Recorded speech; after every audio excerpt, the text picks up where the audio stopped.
ಶಿರಾ ತಾಲೂಕಿನ ಕಳ್ಳಂಬೆಳ ಹೋಬಳಿಯ ಸಿಬಿ ಗ್ರಾಮ ಪಂಚಾಯಿತಿ ವ್ಯಾಪ್ತಿಯ ಬೇಡರಹಳ್ಳಿ ಗ್ರಾಮದಲ್ಲಿ ಪರಿಶಿಷ್ಟ ಪಂಗಡದ ನಾಯಕ ಜನಾಂಗದವರಿಗೆ ಸೇರಿದ ಜಮೀನು ಅಕ್ರಮವಾಗಿ ಬೇರೆಯವರು ಖಾತೆ ಮಾಡಿಸಿಕೊಂಡಿರುವ ಬಗ್ಗೆ ಗಂಭೀರ ಆರೋಪ ಕೇಳಿಬಂದಿದೆ. ರಂಗನಾಥ್ ನಾಯಕ್ ಅಂತಾನ.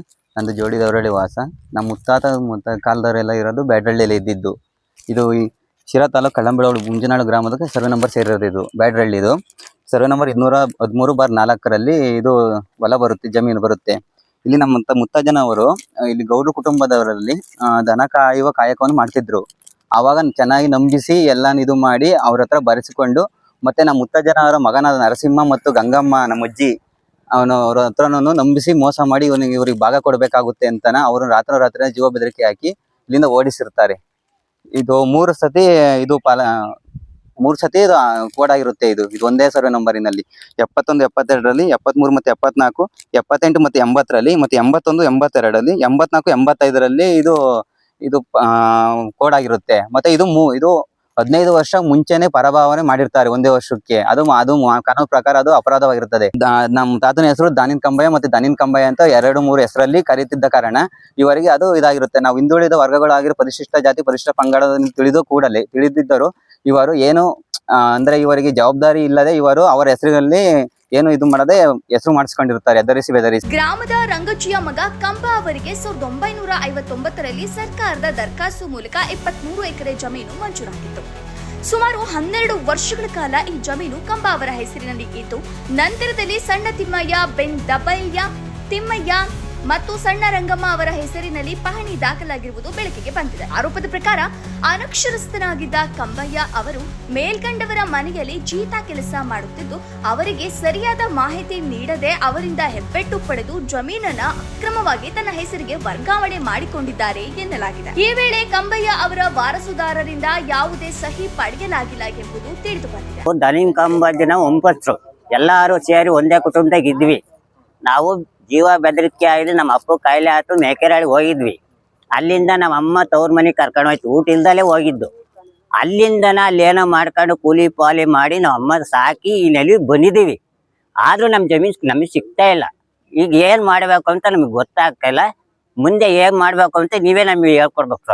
ಇನ್ನು ಕಂಬಯ್ಯ ಅವರ ಕುಟುಂಬದವರನ್ನ ಪ್ರಾಣ ಬೆದರಿಕೆ ನೀಡಿ ಊರಿನಿಂದ ದೂರ ಮಾಡುವ ಪ್ರಯತ್ನವೂ ನಡೆದಿದ್ದು, ಇದು ಪರಿಶಿಷ್ಟ ಪಂಗಡದ ಜನಾಂಗದ ಮೇಲೆ ನಡೆದ ಅನ್ಯಾಯವೆಂದು ಸ್ಥಳೀಯರು ಆರೋಪಿಸಿದ್ದಾರೆ. ಇದೇ ವೇಳೆ ಗಂಗಮ್ಮ, ಲೇಟ್ ನರಸಿಂಹಣ್ಣ ಅವರ ಪತ್ನಿ, ಅವರು ಸಹ ಮೇಲ್ವರ್ಗದ ಮನೆಯಲ್ಲಿ ಜೀತ ಕೆಲಸ ಮಾಡಿದ್ದಾಗಿ ಹೇಳಿಕೆ ನೀಡಿದ್ದಾರೆ.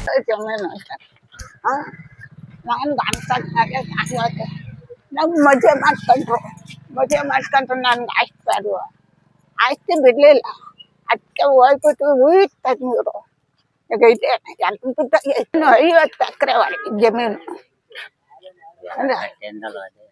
ಜಮೀನು 50 ಎಕರೆ ಜಮೀನು. ನನ್ ಗಂಡನ್ನು ತಜ್ಞರು. ನಾನು ಅವನಿಂದ ಅದೇ ಹೋದೆ, ಹೊಲ ಬಿಡ್ಬೇಕಾಗ್ತೈತೆ ಅಂತಾನ.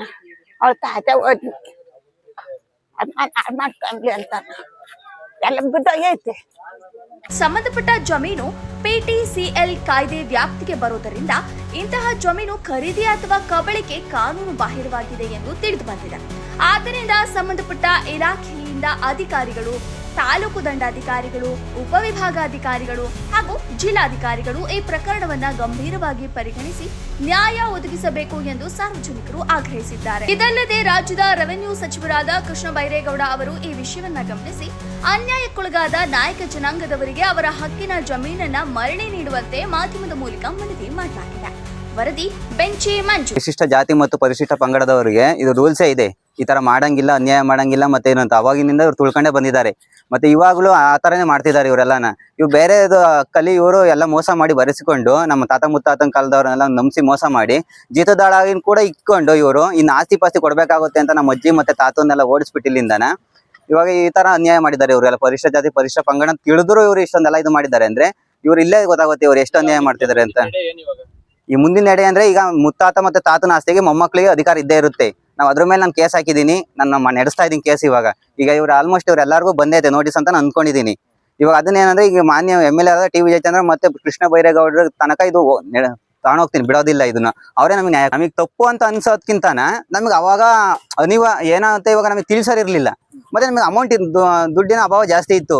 ನಾವು ನಮ್ಮ ಅಪ್ಪ ಅಮ್ಮ ಎಲ್ಲ ಕೂಲಿ ಮಾಡ್ಕೊಂಡು ಓಡಾಡೋರು, ಇವ್ರಿಗೆ ಇಷ್ಟೊಂದೆಲ್ಲ ತೆಗ್ಸಿ ಓಡಾಡೋಕೆ, ಇವನ್ ಡಾಕ್ಯುಮೆಂಟ್ ತೆಗ್ಸಕ್ಕೆ ಇವಾಗ ನಾವು ಅಕಸ್ಮಾತ್ ಡಾಕ್ಯುಮೆಂಟ್ ಅವೆ ಪ್ರತಿಯೊಂದು ಎಲ್ಲಾನು ಇದಾವೆ ನಮ್ಮ ಹತ್ರ, ಯಾವ್ದು ಇಲ್ದಂಗಿಲ್ಲ, ಎಲ್ಲ ಆಧಾರ ಇದೆ, ಎಲ್ಲ ಇದಾವೆ, ಎಲ್ಲಾನು ಇದೆ. ನಾನು ಎಲ್ಲ ತೆಗ್ಸೇ ನಾನು ಮುಂದಕ್ಕೆ ಕಾಲಿಟ್ಟಿರೋದು, ಇಟ್ಕೊಂಡಿದ್ದೀನಿ. ನಾನು ಕಾನೂನು ಬದ್ಧವಾಗಿ ನಾನು ಹೋರಾಡ್ತೀನಿ. ನಾನು ಸೋಲ್ಲಿ ಬಿಡ್ಲಿ ಇದ್ರಲ್ಲಿ ನಾನು ಹೋರಾಡ್ತೀನಿ. ಬಿಟ್ಕೊಡಿ ತಾವ್ ಯಾವ್ದೇ ಕಾರಣಕ್ಕೂ ನಮ್ಮ ಅಪ್ಪನ ಬಿಡಲ್ಲ. ನಾವು ಬರಕ್ಕೆ ನಾವ್ ಅಲ್ಲೊಬ್ರು ಇದ್ವಿ, ನಮಗ್ ಗೊತ್ತಾಗಿರ್ಲಿಲ್ಲ. ಈಗೆಲ್ಲ ಗೊತ್ತಾಯ್ತು, ಬಂದಿದೀವಿ. ಎಲ್ಲ ದಾಖಲೆ ತೆಗೆಸ್ಕೊಂಡವ್ರಲ್ಲ, ದಾಖಲೆ ಗೊತ್ತಾಗಿದ್ ಮುಖಾಂತರ ಬಂದಿದೀವಿ. ನಮ್ ತಾತನ ಆಸ್ತಿ ಇದು.